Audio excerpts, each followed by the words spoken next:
Hi everyone, it's me again, Noy. And for today's video, pakadigdi ko naman nga ni sa Puro Boulevard. Nangalas nga ni ako, tadakulo na pala nakaunang digdi. Kung nagkikrave ka nga ni, and mo aram ko anong gusto mong kaunon. For sure, digdi mo mahanap ang tigahanap kang dila mo. Pati kang puso mo.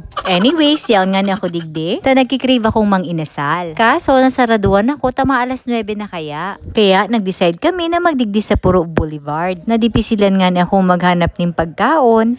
Tagaro halos gabos masiram. Sakto, nahiling ko ining isugba, bukod sa dakol na nagkakaon, barato and mukhang masiram digdi. Mana, tatanaan ta ining isugba. 99 pesos igwa ka ng chicken inasal and mga mabuot pati ang mga nagbabantay digdi. Kung gutumon ka nga ni, just add 20 pesos, only rice ka na. Madya, tatanaan ta ining chicken inasal. Tigluluto pa sa nga ni ate, natatakam na ako. Nag-order din akong pork chop, tagaro masiramon din ini. Madya, ibahanin do kong tanaan ining pork chop. Sa sobrang gutom ko, garo kaya kong maubos ang tulo ka ini. In fairness, masiram siya.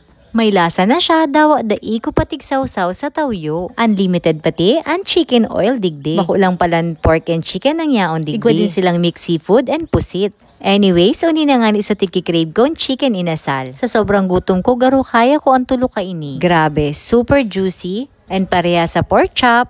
Dawa daing sauce, masiram. Syempre, kompleto kung warang chili oil. Anyways, shoutout muna sa ating follower na si Miss Grace Benjamin Castillo. Maray na lang Bicolana ang mama niya, kaya nasasabutan niya ang voiceover ko. Anyways, pakicomment na lang po kung taga-sain ka. Balik na nga ni kita digdi sa isugba. Make sure na kung madigdi ka mo at tabanindo. Tas ukaiba ko nakapirang balik na digdi. Pirmida siyang nauubusan kilapas batchoy.